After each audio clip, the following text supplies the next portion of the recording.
what do you say we do something a little different today?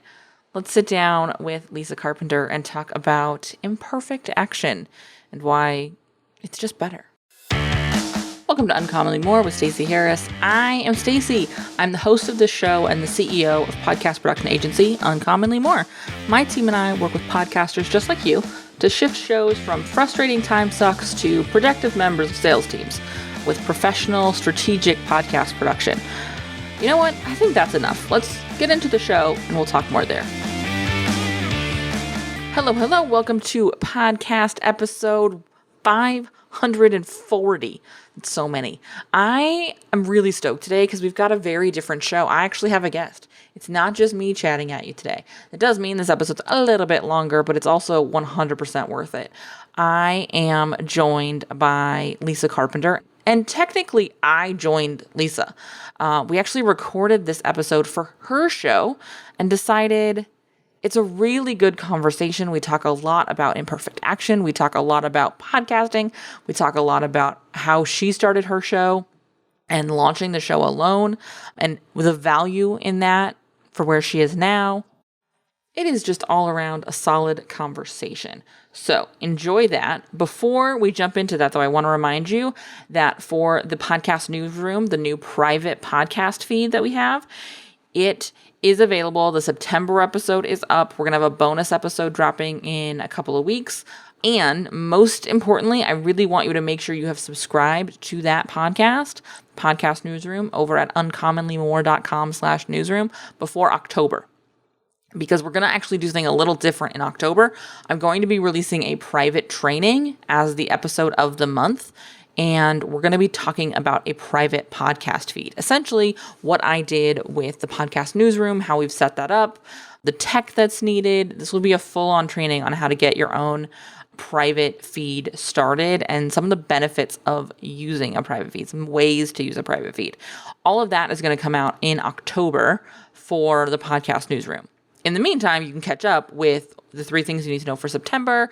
We had some 3 things you need to know for August, which is also still really helpful content. If you have already subscribed and added it to your podcast player, fantastic. Just head over there and you can listen to those episodes. If you haven't yet, go to uncommonlymore.com/newsroom. This is a private and exclusive feed, so you do need to sign up for access. There's absolutely no charge, but you do have to opt in for access. So you'll sign up there, and then you will get an email with a link to get the private feed in your podcast player. If you have any questions, just hit reply on any of those emails, and the team and I will help you out. With that, let's jump in to my chat with Lisa Carpenter.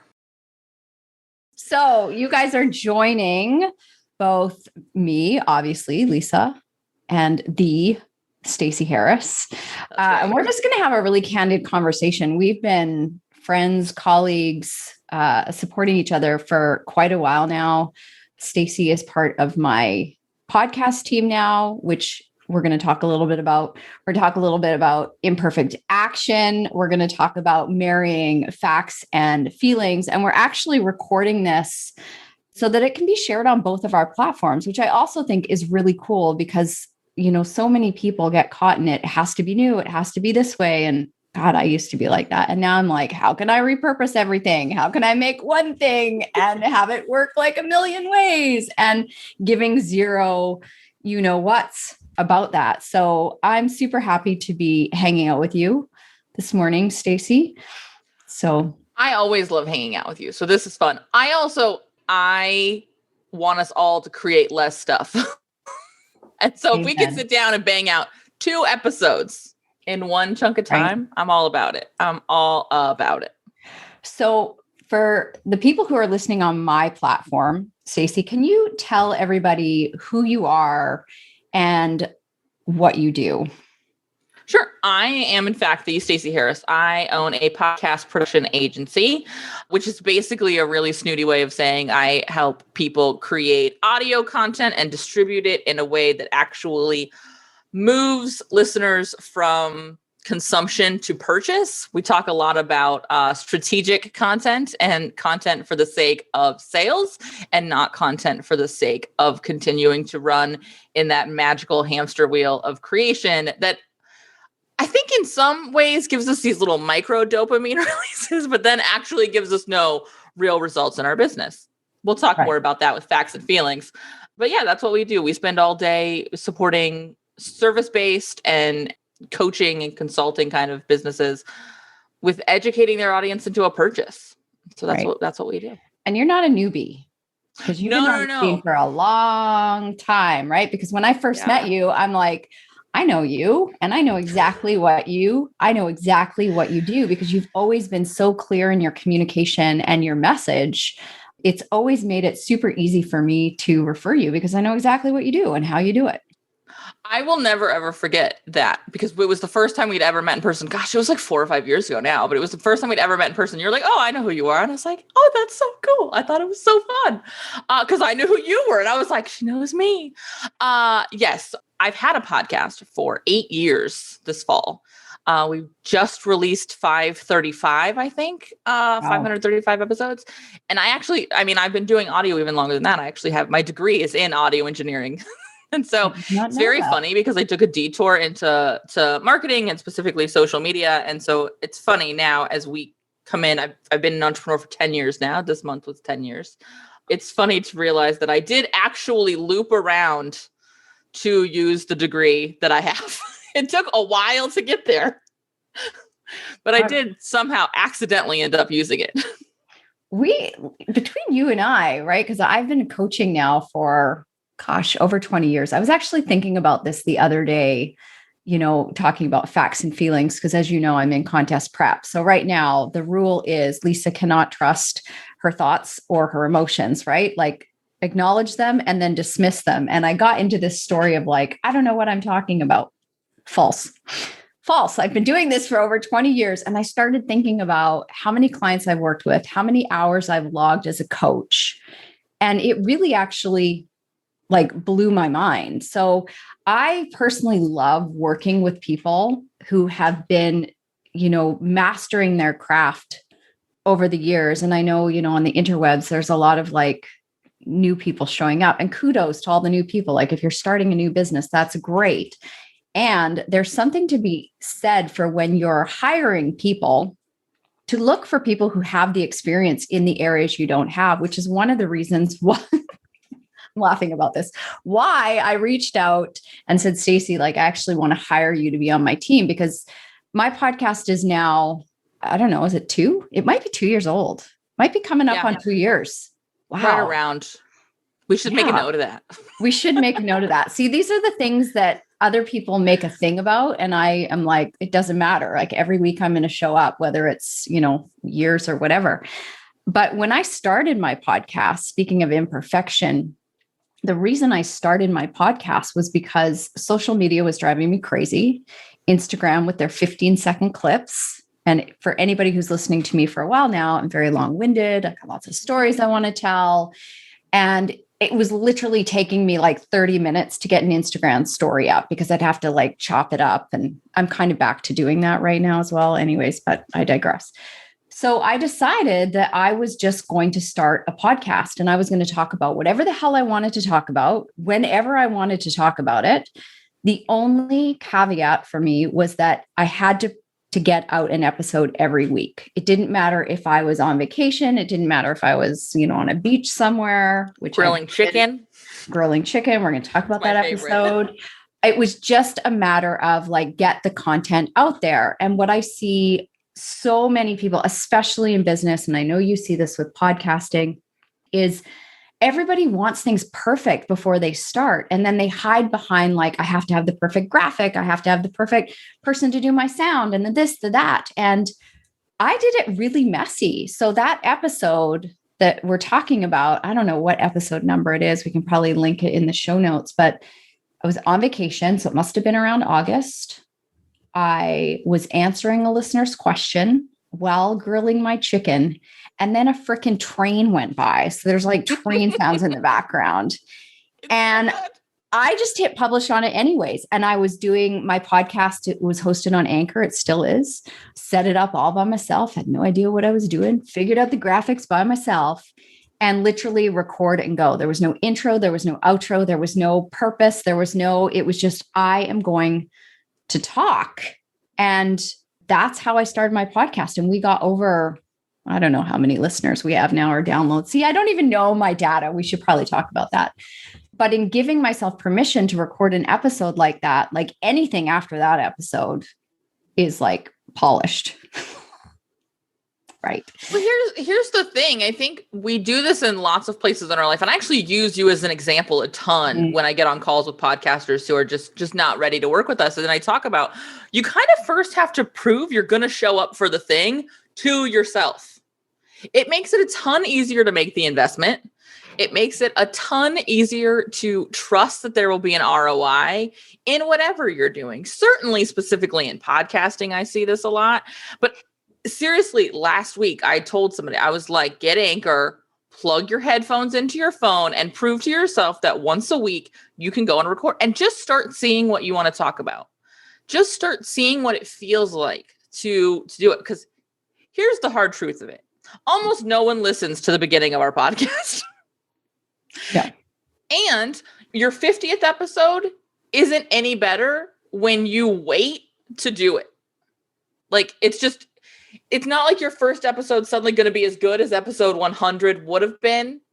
No, the first episode will always suck no matter how long you wait. And so find ways to just start. And again, I think this idea that is most universal for me is this idea of proving I can show up for myself, proving that I can come in and find something to say for 20 minutes a week, once a week, which, by the way, we can literally all do.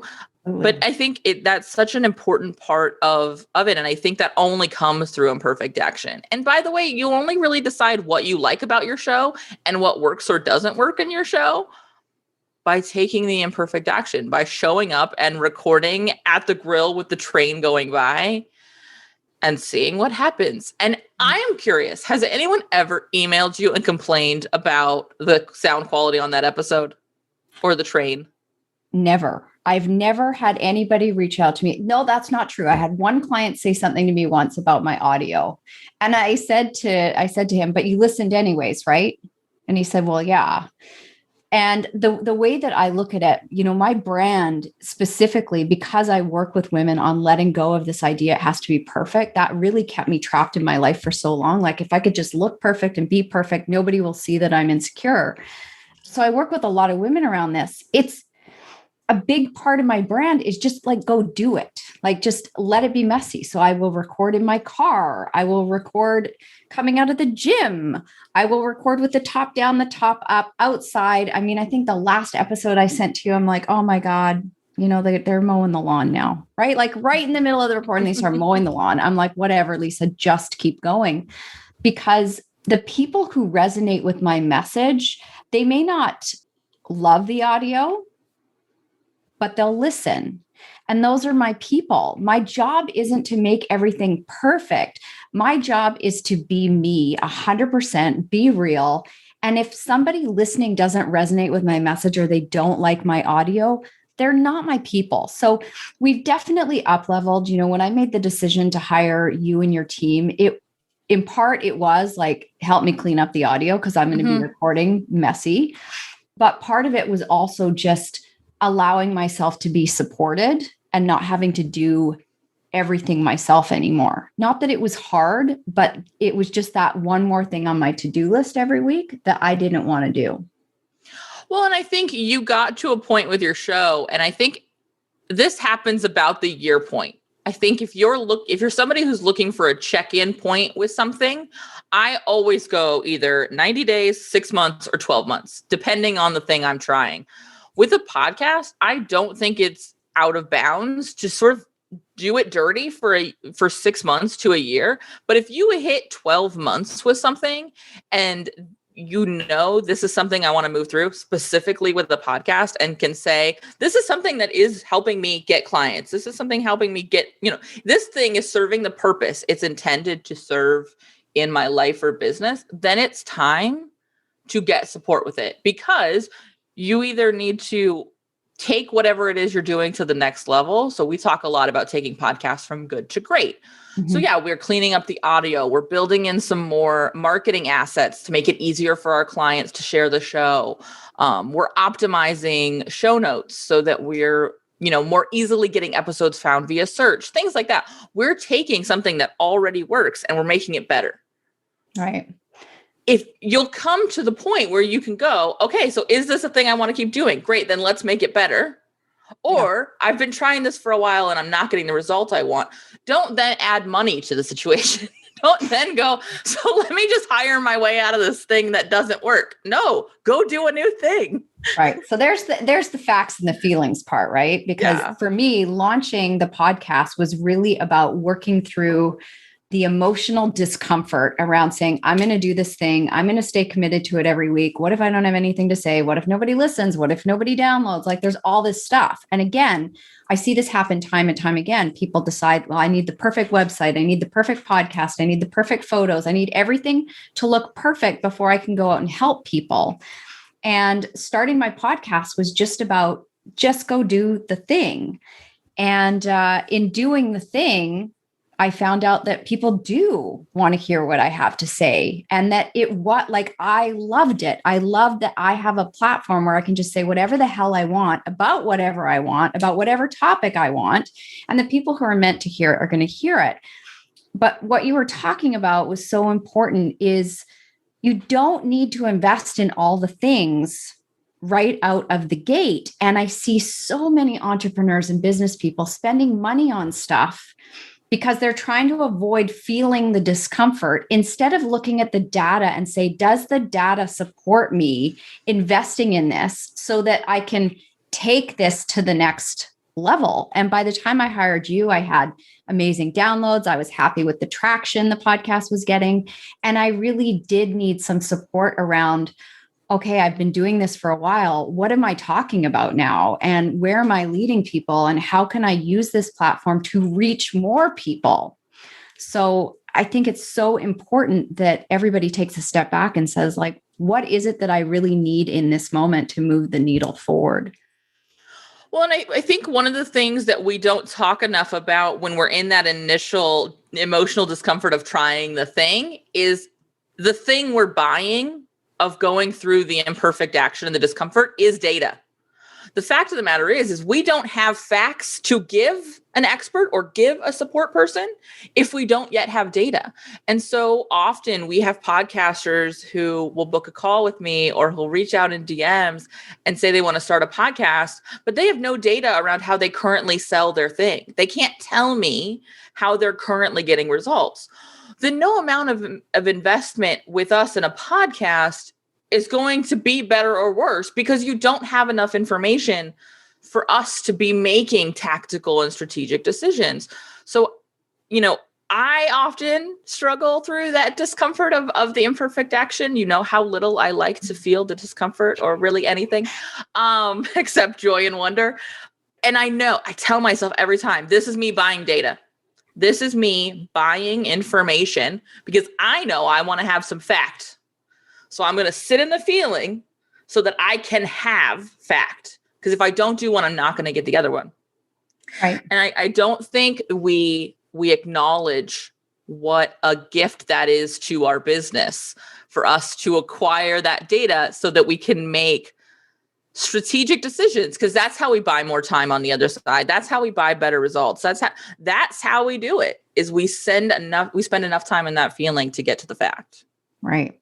And that is still an uncomfortable place for me to be. Mm-hmm. Right. So, I kind of, I'm going to hire Stacey and it's going to be butterflies and rainbows. And then all of a sudden you're like, you need to batch your episodes. And where are we leading people? And what do you want to give them? And what are you launching in the fall, Lisa? And how are you wanting to support people? And I was like, what?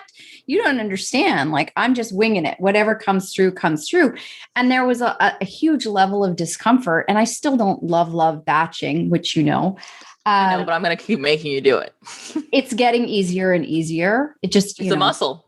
Yeah, 2020, 2021, right? There's inspiration has been relatively low, speaking of the feelings, right? Yeah. In fairness, you started batching at a time where all of us got uncreative. Right. I'm like, I got nothing. I don't know what I'm going to talk about because I'm just going to go off on a tangent. But even with that, in having your team now, it's having a clear direction around, okay, this is where we want to go.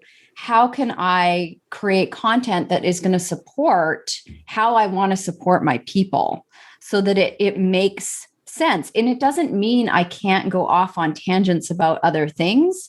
These are things that we can, put in the podcast episode bank, but it just allows me to have more focus and direction. And the way I look at it now is I wouldn't go into the gym and just wing it every time. And I know a lot of you guys do that in the gym. It's not effective for creating results. So will you stay fit and healthy? Yes. Was my podcast growing because I was just recording episodes? Yes.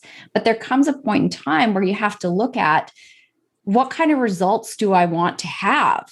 I love that people are tuning in every week. I'm so grateful for that. But I want to make sure that people are having the breakthroughs that they need to create a more extraordinary life for themselves, which means I have to put more thought and intention into the content that I'm putting out in the podcast. And it's funny because it makes me think of something we started talking about before we started recording about. So I hurt my back a couple of weeks. I'm currently rehabbing my back. And if I just went in and winged it, I would have marked the box that said workout. I would have gotten a sweat in. I would have burned some calories. I would be somewhat stronger. But without a plan, I'm not going to help my back. And in fact, I might be detrimental to my back. Correct. And the same is true with the podcast. Like those, we call them only with Lisa rogue episodes. I have my own folder where I just drop rogue episodes. She is our only client that has a folder called rogue episodes. And it is. And those rogue episodes are great. They're why these strategic episodes work, right? Because we're connecting and we're staying in commitment and we're staying consistent and we're showing up for our people. But if we don't also have those strategic points in there, we're just sort of spinning around, and we can say we did it and we can check the box and everything will keep moving forward, but we're never going to get to a result. We're never going to get to people in a program, people on a sales call, people on a client list, which for people like you who actually care about their clients means those clients also sit in consumption of content instead of in results for themselves. And so what is your lack of strategy costing your clients? That's exactly right. Right. It's great that I inspire people, but at the end of the day, I don't want them to just be inspired. I want them to move into action, like I said, to create a better life for themselves. The other thing is around support. One of the things that I do for my clients, which they often struggle with, is allowing themselves to be supported, allowing themselves to receive support. And there's my house cleaner vacuuming. So this is how it rolls, people. She's supposed to be here on Wednesday. She's here on Thursday. I'm so grateful my house will be clean. It's the best day of the week by far. So, allowing them to be supported and learning to be supported. So during this season in my business, where it's really focused on, booking clients for the fall, focusing on getting on stage right now, one of the things that I've loved, and I said this to you before we hit record, is it's taken care of. If I don't record any episodes, you and your team have gone back into, the 2 years plus of episodes I've done, pulled out episodes that are relevant to the direction that I'm moving in, and you've repurposed them. And you know what? Nobody cares, because if somebody has listened to the episode before, one, they probably need to listen to it again because they're going to hear something they didn't hear the first time. They're listening with different ears. Different ears. And I've got a lot of new listeners all the time. And like you said, they're not going to go back to episode 6, even though episode 6 was like a bomb episode. I don't know what episode 6 was. We're going to link to episode 6 now just for fun. I don't even know what it is. But that's what I mean around that, imperfect action, but also allowing myself to be supported and not gripping so tightly to control. And that's another behavior that so many people get into. They want to control all the pieces, but in trying to control all the pieces, they end up having no control. and they get stuck not moving forward because they can't make decisions. I actually just sent an email this morning to my list about this because we're playing with a little mini offer for people because I was bored and thought it would be fun to be honest with you. My desire to create fun is usually building something new in an afternoon. And I sent him an email this morning because we've been doing our quarterly check-ins with our clients and we had a client the other day talking about that our show's fun again because like she can just sit and record. And it made me think of the fact that when you're in the endless cycle of whatever you're in right now. So for our clients, that's the endless production cycle of the podcast. Think of a thing, record a thing, upload a thing, tell people to go listen to the thing, repeat. Because by the time you get to the end of the list, it's time to start the list again. And when you don't have support, it is impossible to do your most important job, which is to step out of the process and evaluate. Correct. To make sure that the direction you're moving in is the direction you want to go. Think of it like a road trip. You get on the road and you just start driving. At some point, you do need to reference, now not a map so much as the lady in my dashboard who yells at me when I turn wrong, but... But I have to evaluate, am I going the right place? Am I not going the right place? And when you don't have support, it gets real hard, if not impossible, to step out and evaluate not just the facts, but your feelings. Like, how do I feel about this show? How do I feel about this process? So that you can evolve your process. There are times where I batch like crazy. There are times where I record one episode a week because that is all of the energy I have to expand per week. And so we move back and forth. And I can do that because regularly I step back and I evaluate my facts and feelings because I have a team that produces my podcast too, although that took longer than it should have, but that's a story for another day. Yes. But it's true. When we have that support, it is what allows us to be present to what's possible with the thing we're doing. It allows us to see results from our actions. Right. So what I love about you and I, and this is something we've both had to make peace with, talking about this, is that you typically default into, I just want to know the facts, give me the data. Stacey will geek out over setting up a spreadsheet, whereas it's taken me like years to get a spreadsheet. And then she puts me into like my board with the spreadsheets. And I'm like, I revoke my access. I don't want to see this. Just tell me what I have 6 ways you can look at the spreadsheet on the board. We will find you a flavor you have liked. I don't want to know. I'm just going to, the only thing I need to know is my rogue folder. That's it. That's all I need to know. That is why you have a rogue folder. You have one place to go. Right.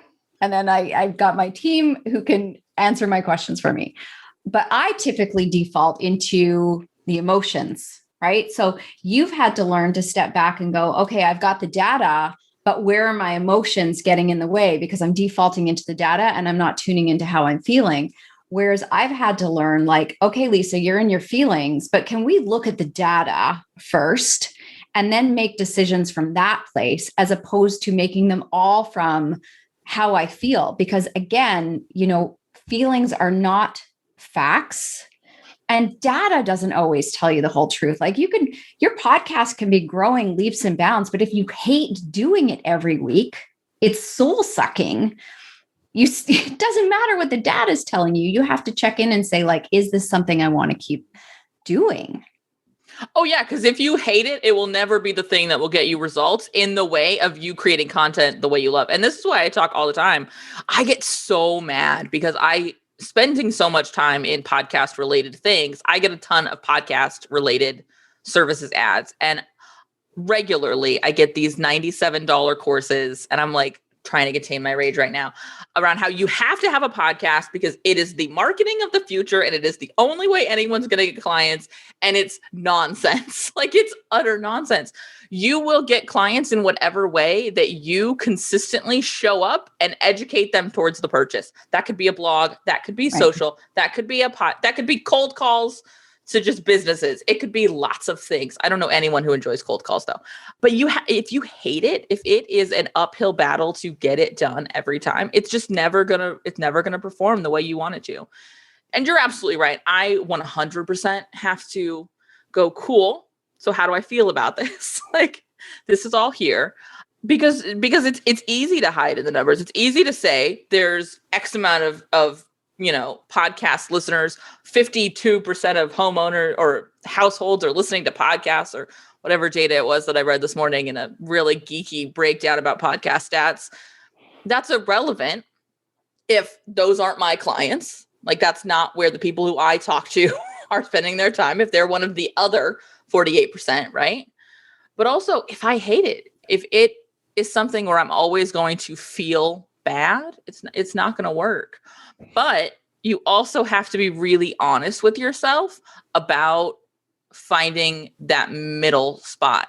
You know, before we started recording, I was talking about this. I oftentimes will now slide the other way because thanks to Lisa's bullying slightly, I have done a lot of work around my feelings in the last 2 years specifically. And so now I can feel myself sometimes slide that other way. And I'll be like, wait, overcorrecting. Correct. Correct. Like, wait. Now we have too many feelings. We need to adjust the percentages. Right.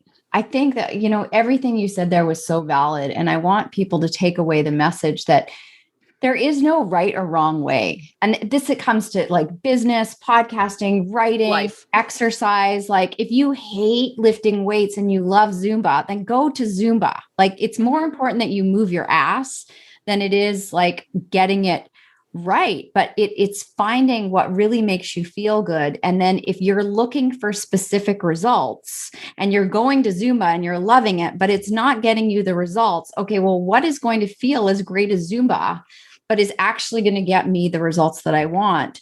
So you marry the two, but that takes practice.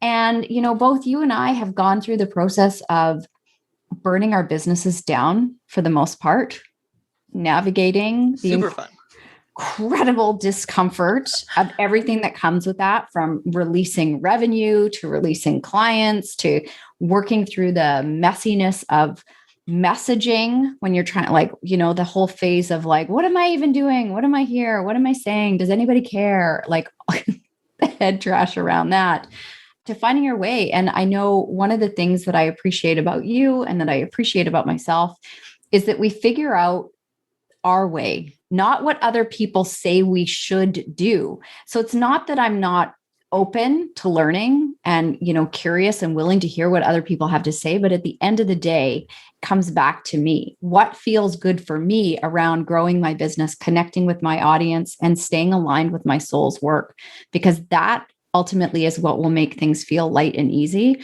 And I'm not here for the hard anymore. I do enough hard shit in my life. I want my business to feel as light as possible, knowing that there's still going to be hard things that I have to do.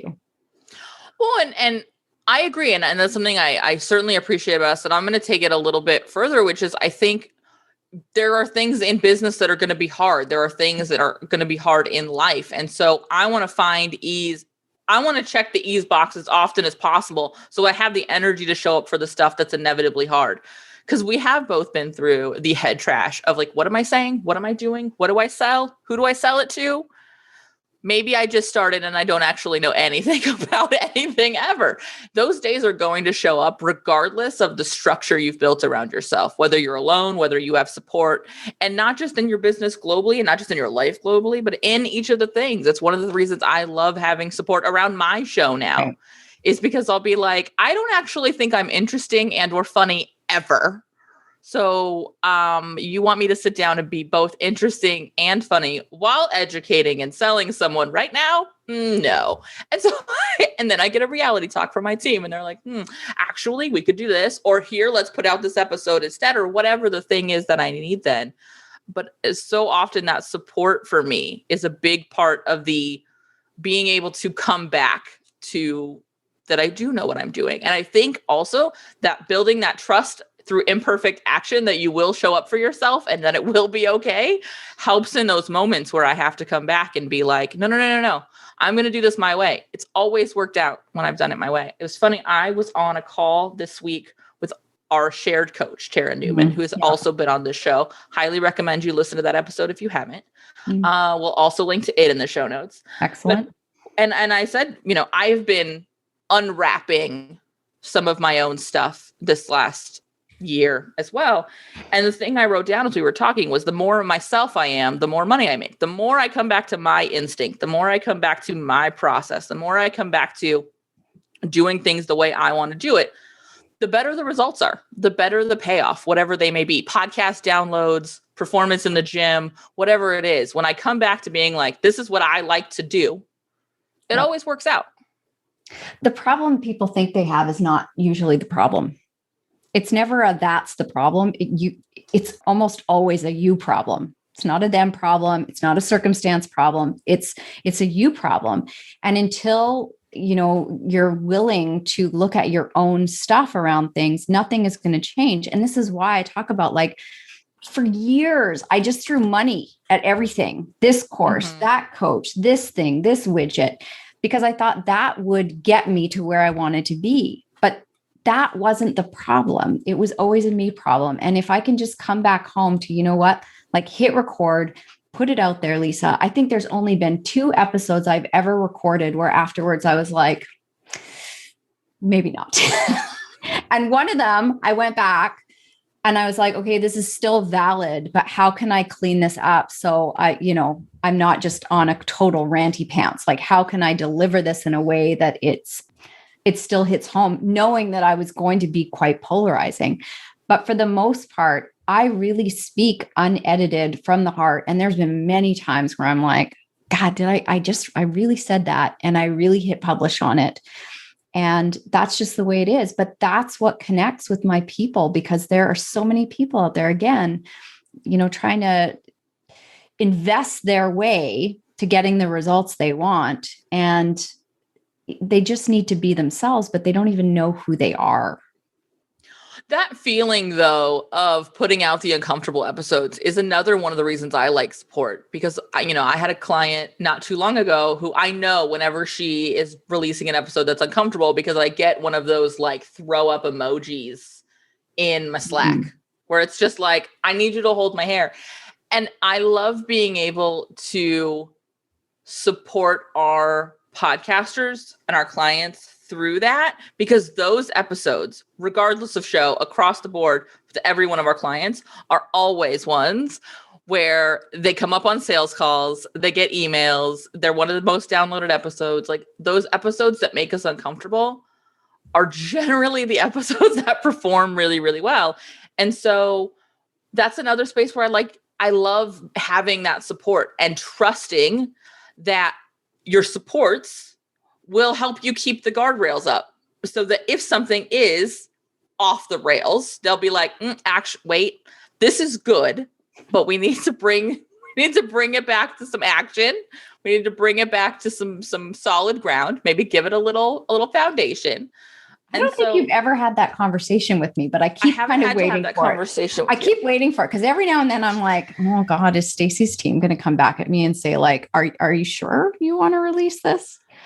Honestly, I'm trying to think of with our clients, I think I've had 1 or 2 episodes across the board where we've gone back and said, I think we need to clarify a point. And we've had 1 episode ever that we've straight up not published. Wow. Like, we decided to pull it and they did a whole new version. For the most part, I highly encourage clients to just keep trying. Just keep trying to get me to tell you can't publish that. Right. I think it's also getting really closer to that edge. Right. I think it's also really important to note that, again, coming back to this imperfection, this 20-minute podcast episode that we're recording today, is anybody going to, not that we're not memorable, but, in 5 months from now, is anybody going to remember it? Like, we are so bombarded with content. So if you're so worried about getting your message perfect, it doesn't matter, because people are hearing things like different messages every single day from all the people. Like, just get your voice out there. And, one of the other things that I really appreciate about what you do is, you've gone through some of my groups and comments and things and said, like, these are some of the topics you need to be talking about. I don't always listen, but when I am not inspired, I can look at the list that you guys have put together around some ideas of where I could go. And oftentimes it's a jumping off point, as opposed to me just sitting in my, like, oh God, I'm talking about this again. Yeah. Yeah. That's what I love most about having a strategy, honestly. I think so often we think about, going in with this strategic purpose means we're going to be boxed in. But I so often think of that strategy as like a platform for me to stand on. This is something for me to pull from. This is here for me, not for you. This is here for me. Because almost never do I sit down at podcast recording time and I'm just suddenly inspired by a wonderful idea. Like, it just doesn't happen. I need a place to go to prompts, if nothing else, to go, hey, these are the things you talk about, Stacey. Maybe try one of them. Because I just think some days I'll sit down and be witty and charming and funny just on demand. And it doesn't happen. I need the prompts. I need the starting off stage. And that's why the strategies are so helpful, is they give us that place to start. If, I come back to this idea of like rehabbing my back too. If after I'm done doing the things that are going to rehab my back, I'm feeling like super fired up and I want to go do XYZ for, I was going to say 30 minutes of cardio, but never once have I finished weight training and been like, what'll be fun? Let's do the cardio. Mostly because I never think, hey, let's do some cardio. But that's, again, a song for another day. But if I want to go do more whatever, I can go do more whatever because I've already started. The body is in motion. Things are already happening. That idea of, if I just do 5 minutes, I'm just going to do 5 minutes and then I'll do the 30 minutes of cardio I'm supposed to do. I'm laughing because you're like, when I have my podcast recording time and I'm like, oh yeah, that time I'm supposed to schedule to sit down and batch, as opposed to, oh, I think I should record an episode today. After show prep is done, it's going to be more regular on my schedule because it does serve me when I have, when I spend some time and just jot down some notes and then sit down and record, 2 or 3 episodes back to back. It definitely makes it easier. And then those rogue episodes actually come through faster for me as well. So Stacey, when does somebody know so for my people who are listening, who do have podcasts and who are, creating content out on the web or thinking about starting a podcast, when is it the right time for somebody to reach out to you and your team and get support? So it generally falls somewhere between 6 to 12 months. If you've been doing this 6 to 12 months and it's working and you like it, it's time to bring in some kind of support. It could look like lots of things. It could be like sitting down with a content strategist and starting to build out some strategic plan. We've got that option with us as well. Or it could look like full production. I recommend full production. It's just easier. It is. Because the strategy is great right up until I hand it back to you and you're like, cool, thanks. I'm going to go not do this. Even though now I know. I have a document from you that you're like, go do this. And I'm like, oh, 2 years later, we're still working on the damn document. You're like, great, I now have this information, but still no desire to do it. I actually did know this. I just wasn't going to do it. I know you're not the only one. Yeah. And so again, I recommend production, but generally around 6 to 12 months, it's time to start asking yourself, is this part of my business, or do I just like talking to myself alone in a room or having really inspiring conversations with guests? And I want to make this whole thing a hobby, which is totally cool. You do you. I have no problem with it. However, if it is going to be a thing that is a part of your business and is moving you forward and has a purpose in your marketing, it's time to reach out and get some support because you need that time back to show up for the clients the podcast is bringing in, to show up for the new creative thing. We have a client who we onboarded in April who had been doing her podcast on her own for 8 months. Same as you, recorded, figured it out on her own, created her cover art on her own in Canva. And she did the whole thing. And she wanted to start doing something else. She wanted to start doing videos as well. But the podcast was doing what it was supposed to do. So she handed over production to us. So she had space in her calendar to try this new thing that she wanted to test out. So she could figure out if that was going to be worthwhile enough to hire support down the road. This is textbook how we should be doing it. And I will be honest, I'm not perfect at it either. But generally when you're finding those points where you're like, oh, this is working, you're hearing the same episodes mentioned when you get on sales calls, or people saying, oh, I found you via your podcast over and over again, it's time to start handing over the production part of it so that you can focus on the show itself. Perfect.